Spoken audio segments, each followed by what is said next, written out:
Hey everyone, John Doyle from OptixEQ, and I'm going to look at some plots here on Friday, September 30th at Belmont at Aqueduct. Just a couple of plots that look kind of interesting to me, and we'll doodle a little bit. I'm going to start with race 2. When you first look at this, people that are familiar with our stuff, you always want to look at the header here, right? Because that just kind of gives you an overall indication about the possible pace dynamic. So the green fit means that we can rely on it more. Obviously, green the best, red the worst. Contention, it looks high. That flame means high. And then the speed rating of 56 is high. So we're looking at a fast, contentious pace, possibly, potentially, to sign up. And if you look at the plot visually, it looks that way, right? It looks like these horses are circles. Looks like they're going to mix it up. Looks like they're going to fade.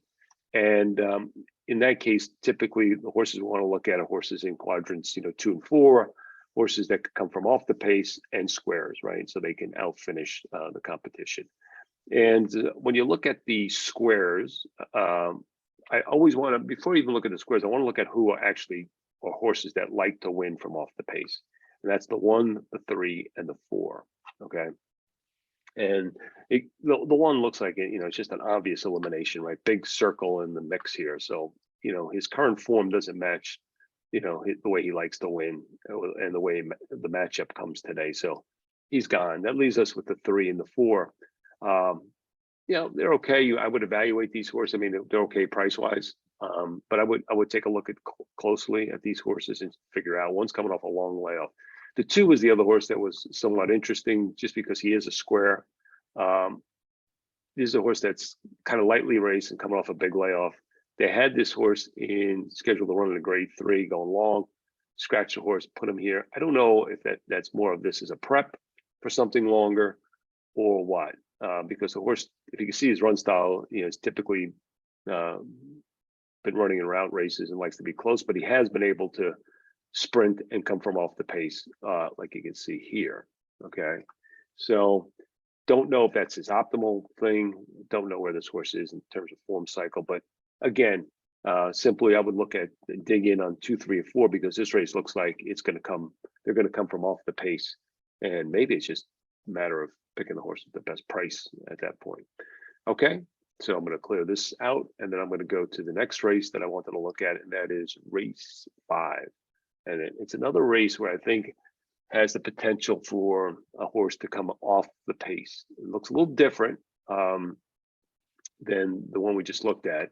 It doesn't have, it's another green plot fit, but it doesn't have the speed rating. It's a little bit lower. But the one thing I want you to notice is the run styles. There's 4 horses that want to be forward early, and then 2 that can kind of sit a little bit. That's the 6 and the 5. You can see the 6 looks like a pretty good plot, right? He's this square. Maybe he can just sit right off the the 1, 2, and the 4, or the 3, and then make one run. But I don't know. The other horse I like in here is the 5. He has this kind of lone closer look, big square, and if they get really kind of bunched up early, I could just see him making one swoop kind of move and run down the field. That's the way I kind of look at it. But the good thing about this, I don't know what's going to end up, but I mean, both the 5 and 6 are pretty good odds. But so I would tell you to kind of look at that, maybe go into the form, see where these horses on their form cycle, see if they fit on class. But just a plot assessment tells me, the 5 and the 6 look pretty good in this race, just based on the pace dynamics, the potential for pace dynamics in this race. Okay. So that was race 5. There's one other race that I want to look at, and that was race 7. This race is interesting, because I think this one could go either 1 or 2 ways.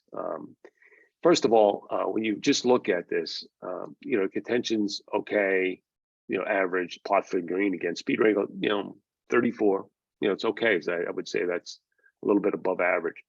And it looks like the 2 and the 8 are horses that are going to be really want to separate a little bit, right? You can see them out here. Now, the problem here with the 2, even though he looks so good on standing, he's never been on the turf. If he has, I don't think he hasn't been on the turf. You can see he doesn't plot here on the surface distance. So I initially thought maybe this horse gets scratched or main track only, because he's run a number of times. If this horse had any kind of turf form, you think they run him on the turf, especially Cassie. There's so many opportunities with his horses to run the Gulfstream and and Woodbine and all the rest in Belmont. So, you know, the 8 just has kind of a look as a potential lone speed. That's a potential. So that's one scenario. So when you kind of like try to lay out a vertical exotic, you might want to, you know, scenario this horse can go wire to wire or fade and finish third or something like that, or fade and finish second. So there's a horse that you might want to look at, especially like at 12-1. I think the horse is kind of worth looking at. He's coming off a little bit of layoff, and he did make an easy lead last time, and he is going up in class. So there's things not to like, but you can't ignore that plot. So the pace dynamics sometimes could overcome some of the other limitations on a horse. Some of the other horses that look like they possibly could sit a good trip are the 1, I guess the 6. I don't know, he's kind of like, and so I would look at those horses. But I think when you look at them, I think they're okay. They're more presser closers than the 3 who's a closer. So here's a horse that I would consider. It's another thing where if the 8 or the 2 go really fast, stretch the field, is a horse that maybe be able to go past these other horses who may be a little bit more of a chase mode. And the other reason I want to consider this horse is just statistically. If you go up here and you look at the quad percentage, what is quad percentage? People that are kind of new to us, that means it looks at the horses where they are situated, like they're square or circle, and what quadrant they're in, and how that compares to the track profile. And then it compares it to the other horses in the race. So when you look at this bar, what you want to be looking at horses above the bar, like all the bars above the 0, or all the horses with bars below the 0, because that's kind of negative. And really one horse that kind of stands out, they all kind of got bars above and below.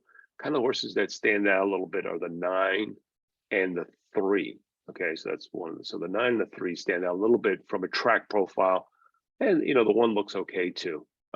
He's got a couple of bars here. So again, here, you know, you don't want to be, you know, trying to fine tune it too much, but you're just kind of looking for horses that kind of stand out, or negatively or positively when you look at something like this, right? So I thought the 3 looked pretty good on there. So typically, you know, you got to be concerned about deep closures, squares, and quadrant 4, but not so much the case at this surface and distance at Aqueduct. Okay, so that's something to consider here. So for me, you know, again, I look at this race, see what they do with the 2. If they scratch the 2, if he doesn't show his normal speed, the 8 could be loose again, like he was in the last race, and the 3 could be a horse that could be picking up pieces late. So that's my assessment of race 7, the plot. Hopefully, you enjoyed this. If you want to learn more about the plot, you know, you go to our website. There's an info section.